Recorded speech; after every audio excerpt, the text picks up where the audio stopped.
Hey everyone, I'm Trevor with Maker Experiment, and today I'm going to show you how I made a sign for Toolpig that's a fully custom enclosed frame.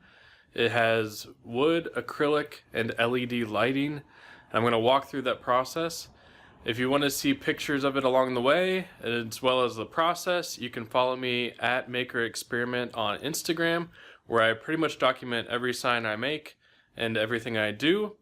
So let's go ahead and get started. The design for the Toolpig sign was rather complex. There were multiple layers of different materials.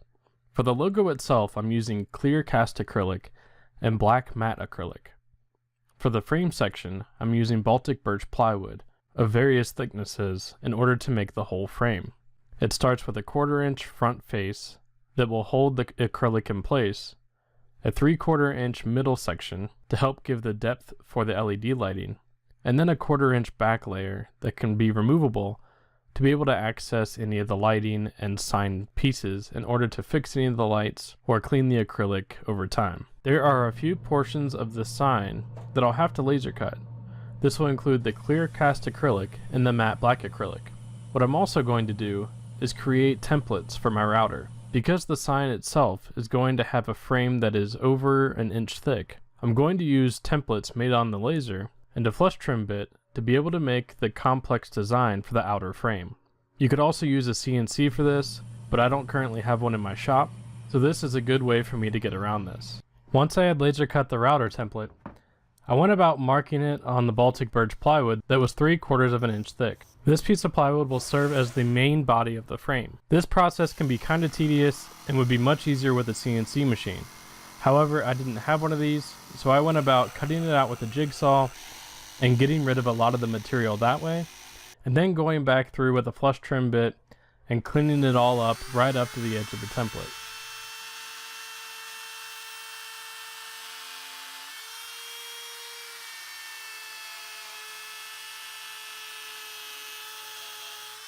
Once I had completed the outer portion of the frame, I went ahead and did the same to the inside. The template in this case actually comes to a point, but the router bit doesn't. So you'll see at the end that I will have some rounded areas where the template for the router was actually at a point.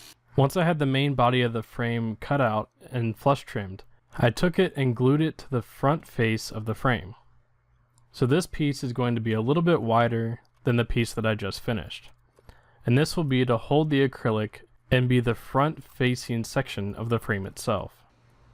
After this glue up had dried, I went ahead and took the router template and marked out on the front face the shape of what the front of the frame was going to look like. Then I went about cutting it out with the jigsaw again. Once everything was cut out with the jigsaw, I went back and put the template on and then used the flush trim router bit to clean up everything to make it nice and even, not only with the outside of the frame, but also to make the inside nice and smooth. And this is how I created the main shape of the frame and got it to look just like the logo.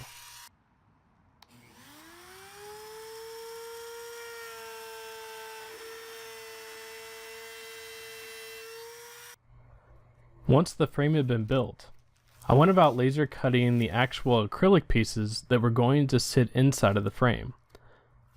The first piece that I cut was actually the clear cast acrylic that was going to act as the background for the logo, and this is what the light will be able to shine through. I also had to unmask the back of the matte black acrylic and apply a special 3M adhesive that is approved for sign usage. So this tape is actually weather resistant and made for outdoor signage. To cut the acrylic for this sign, I'm using my Epilog Fusion laser. This is a 60-watt laser, and I'm running it at about 100% power and 4% speed. And the reason I lowered the speed to 4% is because of the 3M adhesive on the back. I want to make sure that it cuts all the way through. Typically with just 1/4 inch acrylic, I can use it at 5 speed and it cuts through just fine. Now the cutting process for this took about 30 minutes or so. The laser works great for this application because there are a lot of small parts that have very fine points, which can be very difficult to replicate on a CNC machine because of the radius of the bit. So this is where a laser can really shine.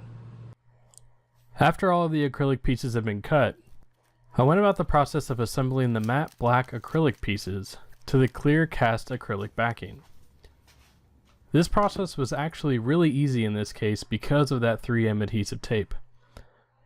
All I have to do to assemble these is peel off the 3M adhesive backing and then stick them, kind of like a sticker, onto the acrylic backing. This is a much cleaner and easier process for assembling these acrylic signs. And the best part about this is that there's no glue squeeze out that can mess up any of the pieces.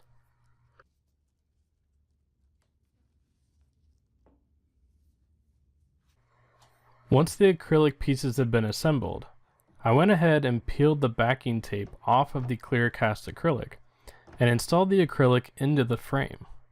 To secure this into place, I actually used some points, which are the type that are used in framing, that are black and bendable and hold the pieces into place. And the tool that I'm using for this is actually a fitting tool made by Logan. And it allows me to press these points into the sides of the frame to hold the acrylic pieces in place. Once the acrylic was in place, I went about the task of installing the LED lighting all the way around the frame.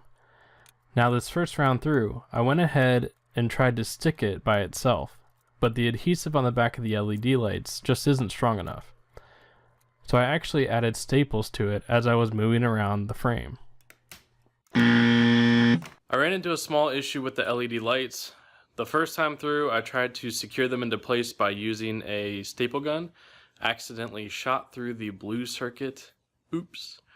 Anyway, I'm going back through and I'm going to change that. So I already ripped out the other ones and I'm going to change to a double-sided tape. So I'm going to show you that really fast. So this is the tape. It's by 3M. It's actually made for cars. This was recommended by somebody else. So I'm going to use this and attach new LED lights to the inside.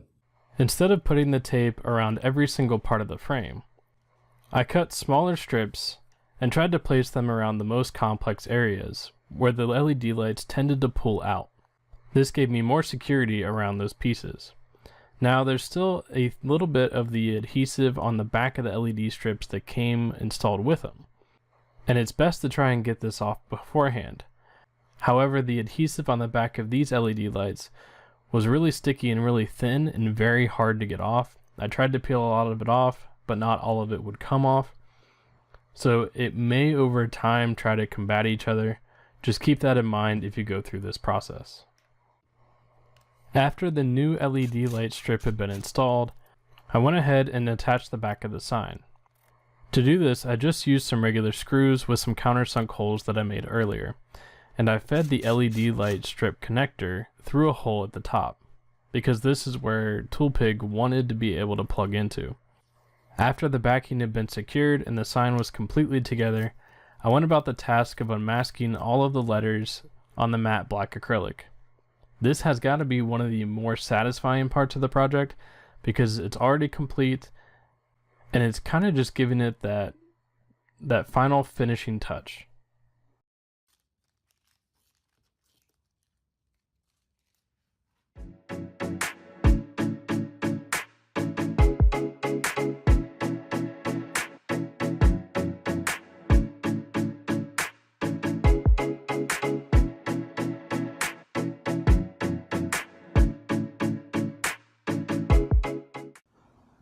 The sign is now made, it has been tested, everything is working, all the hiccups are dealt with, so it's going to get shipped out early next week.